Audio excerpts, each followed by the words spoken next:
Electrician pay in Netherlands is worth a closer look. The average electrician income in Netherlands is around $63,600 a year. That is the average annual gross salary before tax, but tax takes a share and leaves an after-tax electrician salary in Netherlands of $43,800. This brings home roughly $3,650 every month. While workers in big cities make more money, someone in Amsterdam gets an after-tax pay of $51,000. Pays outside the main hubs are lower, but lower living costs often balance things out.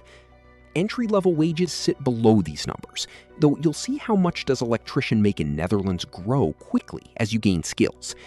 Your income might hit a ceiling unless you move into supervision, which is why a university degree helps you step up into management. Having a degree isn't always required, but it allows you to transition into higher-paying positions like electrical engineer or project manager. Small local companies offer steady work, whereas global firms pay substantially more.